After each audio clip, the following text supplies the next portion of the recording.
Well, I said I'd be back. Firstly, thanks to everyone who commented on the last blog. Very welcome. I'll just close the door in case the phone rings and everyone hears it. Oh, right. It's alright, all part of the general spontaneity of the moment. Bollocks to that. Excuse me. Right, start again. So today I have been going to my, well, not for a while, but I've been going to my lectures on Maharaji for many years. And he quite rightly states that the world is full of idiots, so why are we surprised when one of them crosses our path? Now that is absolutely true, but the trouble is, even though, you know, you might not want to judge these characters, you still have to deal with them. They don't always go away. So what the hell do you do? Because sometimes you accidentally come across them and they hang about. They don't disappear like they would do on the road, but sort of people that cut you up on the road on the internet just hang about like a bad smell, and if you speak to them, unfortunately it encourages them. Now we all know there is scum out there, idiots and all sorts of awful people, but how do you deal with them? If you think you're going to get any answers from me today, you are sadly wrong, because I'm asking the question. I'm not actually giving any answers on that one, because, you know, the best I can do is apply my Buddhism and say, well, you know, they're not doing it directly to me, they'll do it to anyone around them. But then my human side gets in, and if I see people doing wrong, my training is that it's nearly as bad if you do nothing when somebody's doing something wrong than to join in yourself and do it yourself. So if somebody, well, you know, either slanders someone, has a go, spreads awful stuff around the internet for long enough, of course, if I know they are wrong, I'm going to come in and say so, and all they do is they insult you and come up with all sorts of nonsense to try and justify themselves. But, you know, if you know they're wrong already, then nothing they tell you, and of course a lot of them do believe they're right. You know, you've got the ones that are just emotional and the ones that are actually evil. Those are the leaders and the followers. So excuse my coffee, but it'll be cold if I leave it. So you get the leaders and the followers. The leaders know they're wrong and spread the lies, and the followers are the sheep who come along afterwards, and their emotions are so, you know, hooked into it. They're not worried about the facts, and, you know, if the BBC say this and that happened, then it's good enough. The fact the BBC are a blooming corrupt organisation doesn't mean anything. Now, won't put me on their channel now, but I've said it. But the whole point is that sooner or later you're going to come across these people, and, you know, you hold back for a while. You know, I was at the outdoor gym at the weekend, and these kids were pulling it apart as I was watching.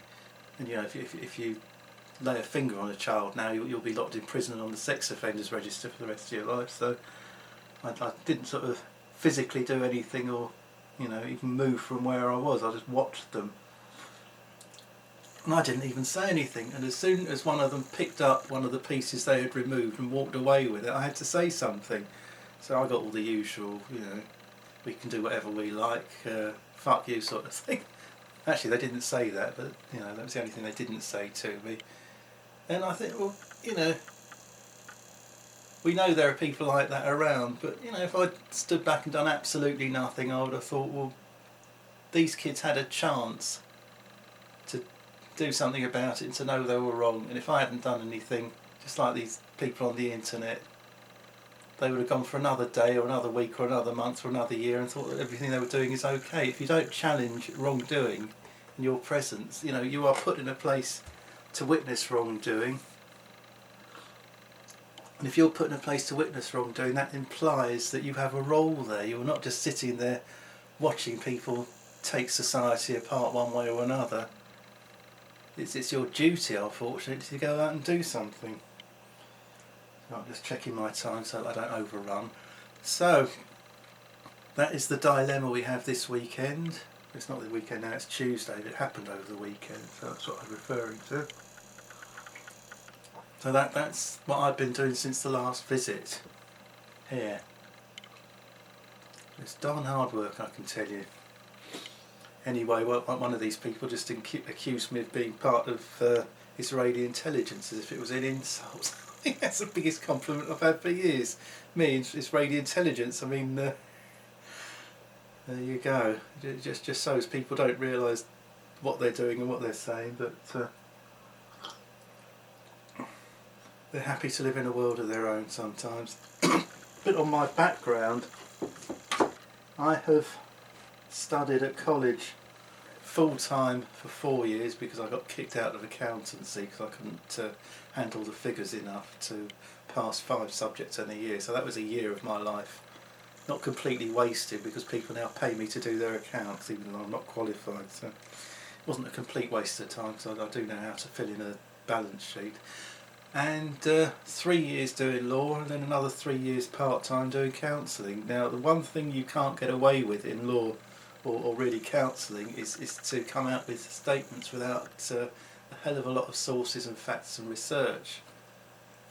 Which means that, you know, with parents who are both lawyers and me being legally qualified, I am not prone to coming out with factual statements until I make damn sure of the sources. Now occasionally the sources can be duff, and I know that, but most of the time they're not, and normally if you're lucky you get 2 or 3 to make sure that if one is, the other 2 aren't. And if 2 or 3 agree with them, you know who the people are in at least one of them, you know that you can rely on them.